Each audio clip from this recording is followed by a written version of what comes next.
When you go on a trauma healing journey, or you start healing some of the trauma in your body and your nervous system, and you start changing things in survival patterns and behaviors, there's this part that you go through. There's this kind of stage of the journey that you go through where you feel it's can't I find it hard to put it into words, but you're in a place where all your old patterns and all your old behaviors and survival techniques that you had in order to keep you safe don't work anymore.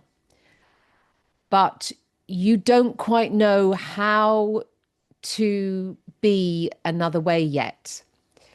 And when you're in that place, it's a bit nervy, right? Because you're not really sure if you're doing the right thing by maybe doing nothing, or you're not really sure if you're doing the right thing by reacting differently, where you start responding.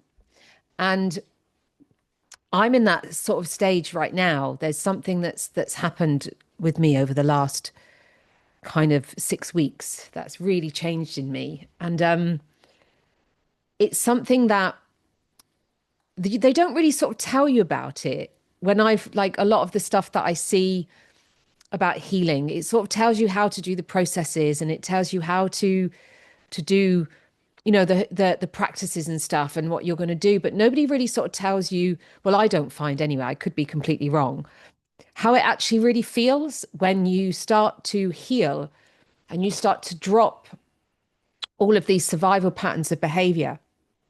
And in dropping all of these survival patterns of behavior because they're no longer required, you're left with this kind of like stillness, present, calm. It's not even that. I think maybe it's more intuitive. You feel more intuitive. There's less fear, but you just know not to do anything. It's like you just know not to react, or you just know not to do anything about the issue or the situation that's presenting itself to you. You just know not to. It's like and but you don't know what else to do. So you know that reacting in the way that you used to probably isn't the best way to go. So you're like, okay, so how do I handle this? That's it. So it's about not really knowing how to handle or deal with situations that you would have normally had to fight your way through, or panic your way through, or survive your way through. When you come up against the same thing, it's like you don't really know how to do it. You feel very lost. Like you're in this place where you feel like really lost because you don't know what it is that you need to do. So it's almost like a transitionary period where you're sort of sat in the middle of this, that's not going to work, but you're not really sure what is going to work yet. And you sit in this place, and it's really very calm. It's a very calm and peaceful place, but it's also quite unnerving at the same time. But it's a very calm and peaceful place. And you can tell, you can sense that things are different. You can really sense that it's like suddenly the world doesn't feel quite as threatening, or there's not so much, you're not bothered by so many things, or your nervous system doesn't go into this kind of like reactive mode. Like it's like I always liken it to, when cats and they're kind of their hair stands on end, and their shackles go up. I think that's the right word. And they get very sort of like spiky. And that's what I feel that our nervous systems are like when we're traumatized. It's like it's getting ready. It's like it's not liking what's going on. And when you kind of get to this point in your healing journey where it's kind of you've not quite worked out how you're supposed to be yet, or how you're supposed to be in the world, it's quite tough in many ways, because you you know that you can't do it one way. You're not really sure how to do it another way. So you've got to learn a new way. And this is the bit they don't tell you, is that you actually really have to learn a new way to be.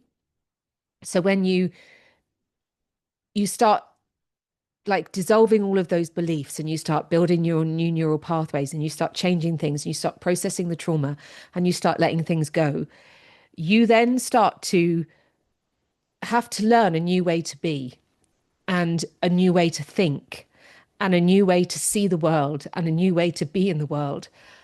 And if I'm honest, it's actually quite hard because you don't know how else to be apart from the way that you've been, but you know the way that you've been was actually destroying your soul and was causing you harm. So you get to that point, you can see it upsets me. And so you get to that point where you're like, okay, now I've processed the trauma and I've let things go and my nervous system is feeling more safe and everything is like feeling good. And you kind of go, okay, but how am I supposed to be now? What do I do? How do I tackle this situation that's come up for me? How do I deal with this? How do I respond to this? How do I do this? Because I can't do it the other way, because the other way was actually really painful for me to do and stressful. But now, how do I respond to this? And what I found is the best way for me, it might not be for you, but the best way for me is to not do anything, is to really just not do anything, is just to leave things as they are, even if it's just for 24 hours, 48 hours, and just to allow it maybe to resolve itself or not chase, not do anything that you used to do. And when you get to that place where you don't even want to behave in the same way that you did before, you don't even want to trip into that survival mode, it's a really beautiful feeling, but it's also a really scary feeling as well. It's unnerving. It's not necessarily really scary, but it's unnerving. It's an unnerving feeling. And this is where I am now. And it's almost like it's that transition of now I get to choose who I become. Because before, the trauma decided who I was. And now I get to choose who I am.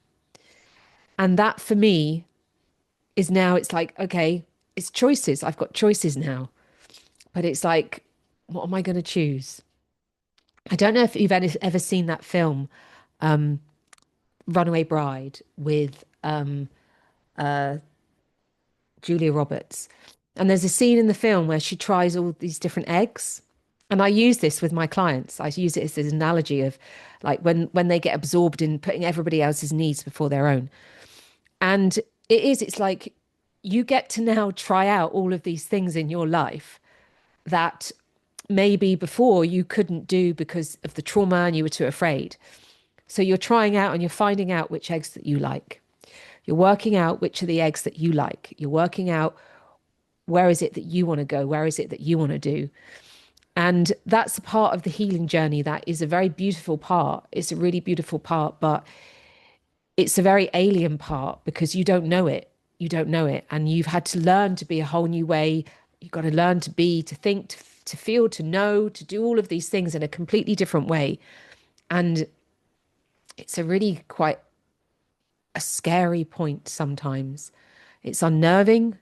Sometimes I actually get a little bit freaked out by it. I was freaked out by it in my car today because the world feels different. Things feel different. So it can feel a little bit freaky. And then you have to get used to it. You get used to being in the world in a different way. So I don't know if any of you have come up against this kind of thing, but I don't really hear it talked about much. That there's this bit where you have to really think, okay, this is going to be a whole new way of being for me now, and I'm going to be doing something different. But yeah, so whilst it's lovely on one hand, it's unnerving and scary on another. So I'm going to sign off now. So I don't know if that was useful for anybody, but you all take good care and I'll see you on my next video.